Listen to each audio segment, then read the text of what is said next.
My net worth is $45 million. It is a number that looks clinical on a bank statement, a string of zeros that represents a lifetime of missed birthdays, late nights in server rooms, and the kind of stress that turns your hair white before you hit 50. I built it from code. I built it from logic. I rode the dot-com wave when everyone else was drowning. And I invested in cloud infrastructure when people still thought the internet was a fad. I have been called a visionary. I have been called a genius. But in my own home, inside the 10,000 square foot estate in Silicon Valley that I paid for in cash, I am worth less than the antique Persian rug in the foyer. My name is Elias. I am 70 years old. Veronica is 50. She is beautiful in the way a marble statue is beautiful, cold, hard, and expensive to maintain. We have been married for 15 years. I told myself for a long time that she loved me. Denial is a powerful drug. It is more potent than the opioids they give you after surgery, and the withdrawal is far more violent. The withdrawal began on a Tuesday morning at 9 a.m. I was sitting in my study, the heavy oak door cracked open just an inch to let the air circulate. The house was quiet, the kind of silence that usually costs a fortune to maintain. I was looking at my laptop screen. The sale of my final patent portfolio, the last piece of my professional soul, had just cleared escrow. The wire transfer notification blinked on the screen. 5 zeros. I stared at it. I didn't feel triumphant. I felt tired. This was supposed to be the end of the hustle. This was supposed to be the nest egg that would let Veronica and me travel, maybe buy a vineyard in Napa, maybe finally find that connection I had been chasing for 15 years. Then I heard her voice. She was in the hallway, pacing. The hardwood floors echoed with the sharp clack, clack, clack of her heels. She was on the phone. "It hit the account, Jared," she said. Her voice wasn't a whisper. It wasn't the soft, modulated tone she used when she asked me for a new car or a jewelry upgrade. It was sharp, excited, predatory. Jared is her son from her first marriage. He is 35 years old, a man who has never held a job for longer than 6 months, a DJ/promoter/entrepreneur who has been living in my guest house and driving my G-Wagon for 3 years. I froze. My hand hovered over the mouse. "Yes, I see the balance," she continued, letting out a laugh that sounded like glass breaking. "He's liquid, finally." I leaned forward, straining to hear. Why was she checking my account? How did she even have access to view it? "No, we don't have to wait," she said, her voice dropping slightly, but not enough. "I spoke to Dr. Evans yesterday. He said Elias's confusion lately is enough to build a case." My blood ran cold. The tremor in my hand stopped, replaced by a rigid paralysis. Confusion? I wasn't confused. I occasionally misplace my reading glasses. I sometimes forgot the name of an actor in a movie. I was 70, not senile. "A judge will grant me power of attorney in a heartbeat," Veronica said, her voice dripping with confidence. "He's old, Jared. He's slipping. Once I have POA, we transfer the assets to the trust we set up in Nevada." Oak Creek. I knew it. It was a high-end warehouse for the dying, a place where they sedated you to keep you quiet and parked you in front of a television until your heart stopped. She asked, pausing to listen to Jared. "Oh, absolutely. We listed immediately. I hate this place. It smells like old man." She walked past my door. I saw the flash of her silk robe. She didn't even look in. She was so certain of my irrelevance that she didn't even bother to check if I was listening. "I love you too, sweetie," she cooed to her son. "We're almost there. Just play along for a few more days." She hung up. I heard her footsteps recede down the hall toward the kitchen, humming a tune. I sat there in my leather chair, the smell of lemon polish and old books filling my nose, and I felt something inside me snap. It wasn't a mental break. It was the snapping of a tether. The tether that had bound me to her, to this life, to the illusion of being a husband and a father figure. I looked at the screen. $45 million. They weren't waiting for me to die. That was taking too long. They were going to bury me alive. They were going to gaslight me, drug me, and convince a court that the man who wrote the code that secured half the banking systems in the world couldn't tie his own shoes. I looked at my reflection in the dark monitor. I saw the wrinkles. I saw the gray hair. But behind the glasses, I saw the eyes of the man who had crushed competitors in the 90s. I sat in my leather chair, listening to my wife plan my incarceration, and I realized that the woman I slept next to was a predator. She didn't see a partner. She saw a carcass to be stripped. If you have ever realized that your family views you as an ATM with a pulse, hit that subscribe button. Because I didn't get mad. I didn't scream. I didn't confront her with tears in my eyes. I got even, and I did it with the only thing they cared about, the money. I checked the time, 9:20 a.m. Veronica would be in the kitchen for at least an hour, drinking her green juice and scrolling through Instagram. Jared wouldn't wake up until noon. I had 3 hours. I locked the study door. I didn't call a lawyer. Lawyers take days. Lawyers leave paper trails. Lawyers talk to other lawyers. If I filed for divorce now, she would freeze the assets. She would claim I was mentally unstable, spending recklessly. She would use the money to fight me for the money. No, I needed to remove the chess piece from the board entirely. I opened a private browser. I navigated to a secure offshore cryptocurrency exchange, one I had helped consult for years ago. I still had the admin bypass keys, but I didn't need them. I just needed speed. I linked my bank account. The wire transfer was fresh, liquid, and accessible. I initiated a buy order. Asset, Bitcoin, BTC, 0. The exchange flagged it. A transaction of that size triggers alarms. I verified my identity. I used the biometric scanner. I entered the two-factor authentication code. I answered the security questions. What was the name of your first dog? Rover. What street did you grow up on? Maple. Who is your favorite historical figure? Tesla. The transaction pended. I sat there, sweating, watching the spinning wheel. My heart hammered against my ribs like a trapped bird. If Veronica walked in now, if the bank called the house line to verify. Transaction complete. I owned the Bitcoin, but that wasn't safe enough. If it was on an exchange, a court order could freeze it. Veronica's lawyers could subpoena the keys. I opened my desk drawer. Inside, taped to the bottom of a false bottom I had installed for sensitive schematics, was a device, a hardware wallet. It looked like a simple USB drive, a piece of black plastic the size of a pack of gum. It was cold to the touch. I plugged it into the laptop. I initialized the device. Create new wallet. The screen flashed. Warning: the following screen will display your 12-word recovery phrase. This phrase is the only way to access your funds. If you lose this device, these words can restore your wallet.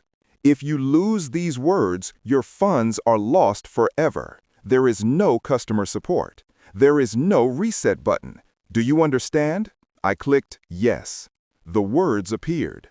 12 random words generated by a cryptographic algorithm. Witch, hollow, crumble, betrayal, silence, echo, mirror, glass, broken, future, empty, gone. I stared at them. They felt like a prophecy. Betrayal, broken, gone. The algorithm knew. I reached for a piece of heavy cream stationery, Veronica's favorite, the kind she used to write thank you notes for galas she forced me to fund. I took my fountain pen. I wrote the words down in my neat block engineering script. I verified the phrase. The wallet was active. I initiated the transfer. From the exchange to the cold storage device. Sending. The progress bar crawled across the screen. 10%, 30%, 60%. I heard a noise in the hallway, a door opening. Jared. He was up early. I heard him laughing, talking to Veronica. Jared asked. I put them in his yogurt, Veronica replied. The sedative kicks in fast. I looked at the progress bar, 90%. Hurry, I whispered to the machine. Transfer complete. I ejected the device. I pulled it out of the USB port. $45 million. It wasn't in a bank. It wasn't in a vault. It was in my hand. It was in a piece of plastic and silicone that weighed less than an ounce. And the key to it, the only way to ever move that money again, was written on the piece of cream paper sitting on my desk. I picked up the paper. I read the words, again, and again, and again. I closed my eyes. I built a memory palace in my mind, a technique I learned in college to memorize complex code structures. I placed each word in a room of the house. Witch in the kitchen, stirring a pot. Hollow in the hallway, echoing footsteps. Crumble in the foundation. Betrayal in the master bedroom. I repeated them until they were burned into my cortex, etched into the synapses of my brain like a tattoo. I opened my eyes. I looked at the paper. I looked at the hardware wallet. I put the wallet in my pocket. I took the paper in my hand. I stood up. My knees felt weak, but my resolve was made of iron. I unlocked the study door. I walked down the hallway. I could hear them in the living room.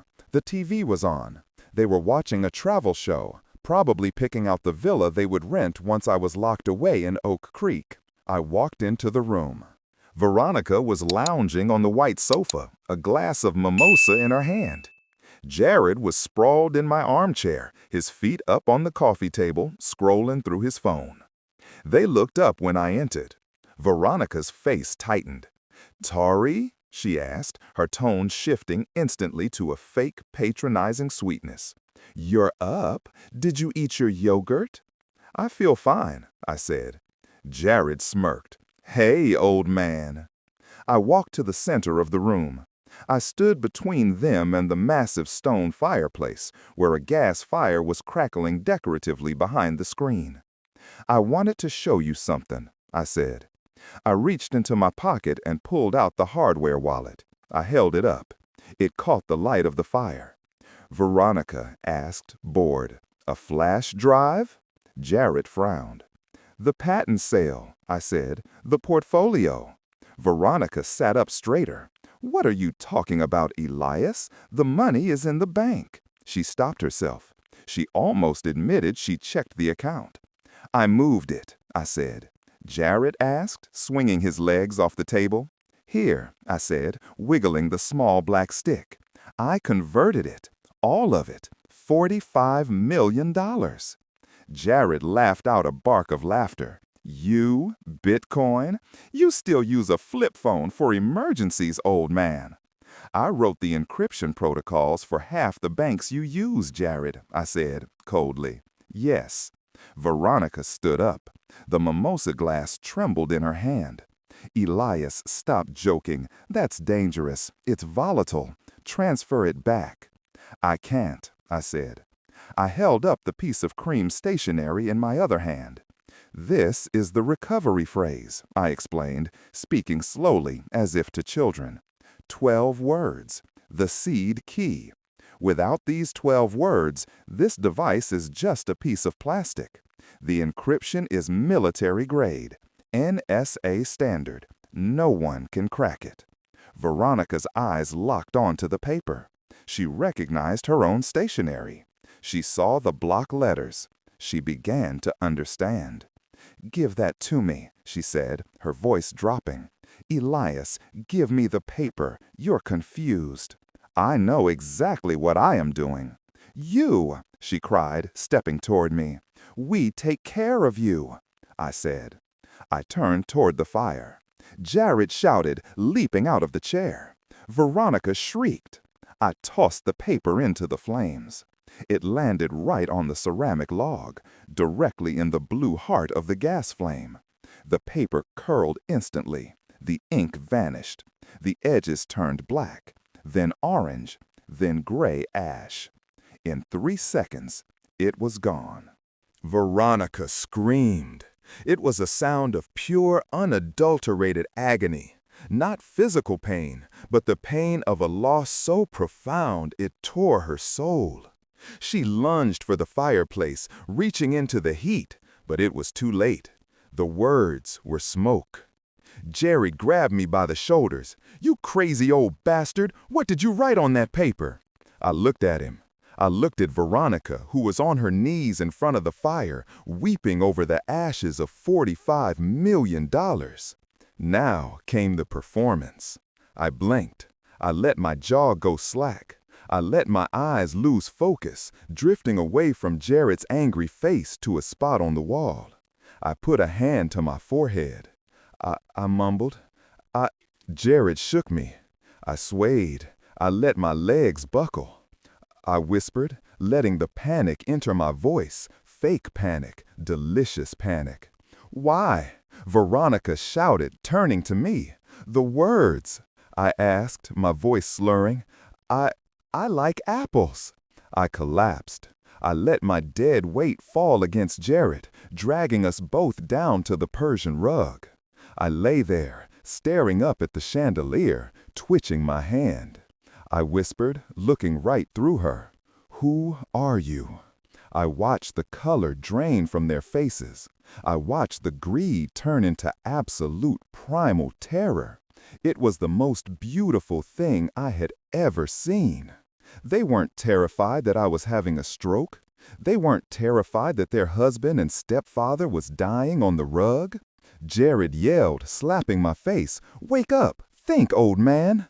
Veronica grabbed his hand. "No ambulance. If he's incapacitated, they take his effects. They take the wallet. We need him here." She leaned over me, her face inches from mine. I could smell the champagne on her breath. I could see the lines of panic around her eyes. "Elias," she hissed, "look at me. The words. You said you memorized them. Just tell me one." I smiled, a lopsided, vacant smile. "The bird," I whispered. I closed my eyes and let the darkness take me, listening to the sound of my wife weeping for her lost fortune, while I held the keys to the kingdom safe inside the fortress of my mind. I was the hostage, but for the first time in 15 years, I was the one in control. I have been a prisoner in my own home for 7 days, but for the first time in 15 years, I am the one holding the keys to the cell. My wife has become a nurse, not the kind who fluffs pillows and checks for fever, but the kind who interrogates prisoners of war. The transformation is fascinating to watch. Gone are the silk robes and the lazy mornings with mimosas. Veronica is now a woman possessed. She wears yoga pants and sweatshirts, her hair pulled back in a severe bun, her face scrubbed clean of makeup, because she doesn't have time for vanity when $45 million is locked inside a brain she thinks is broken. She canceled the competency hearing. I heard her on the phone with Dr. Evans on Wednesday morning, her voice pitched high with suppressed panic. "No, doctor, he's having a good week," she lied, pacing the hallway outside my bedroom door. "I think we were premature. If we declare him incompetent now, the state might appoint a guardian ad litem to manage the assets, and we can't have strangers involved." She hung up before he could argue. She knows the law. If I am declared incompetent, I lose control of my finances, yes. But if I am incompetent, my inability to remember a password is legally protected. It becomes a lost asset. The money becomes a ghost. She needs me competent enough to remember, but broken enough to obey. So the torture begins. She sits me down at the kitchen table every morning at 8 a.m. She places a smoothie in front of me, green sludge-like, filled with ginkgo biloba, lion's mane mushroom, and whatever other brain-boosting supplements Jared found on the dark web. "Drink it, Elias," she says, her voice tight. "It's good for the neurons." I drink it. It tastes like dirt and desperation. Then the music starts. Mozart, Bach, the Mozart effect, she calls it. She blasts it through the Sonos speakers until the walls vibrate. She sits across from me. She holds the hardware wallet, the small black USB stick, up to my face like a hypnotist swinging a watch. "Look at it, Elias," she whispers. "Focus. 12 words. Just 12 little words. Think back to Tuesday. You were in your study. You wrote them down." I stare at the plastic stick. I let my jaw hang slack. I let a little bit of drool gather at the corner of my mouth. "I like the music," I mumble. She screams, slamming her hand on the table. The smoothie glass jumps. "Focus. Was it apple? Was it river? Sky? Money?" "I don't have any money," I say, my eyes wide and innocent. She stands up and throws a crystal vase against the wall. It shatters into 1,000 pieces, glittering on the hardwood like diamonds she will never own. "Focus," she screeched. "It's in there." Jared is worse. He doesn't have Veronica's patience or her strategic mind. He has the brute force of a man who owes money to people who break kneecaps. He tears the house apart. I sit in my chair and watch him. He rips up the floorboards in my study with a crowbar, searching for a backup copy of the seed phrase he is convinced I must have hidden. He cuts open the mattress in the guest room, sending feathers drifting through the air like snow. He pulls the books off the shelves, shaking them, looking for a slip of paper. He is destroying the house he thought he would inherit. He is smashing the walls, gouging the wood, tearing the silk wallpaper. It is beautiful. It is the physical manifestation of their greed eating itself.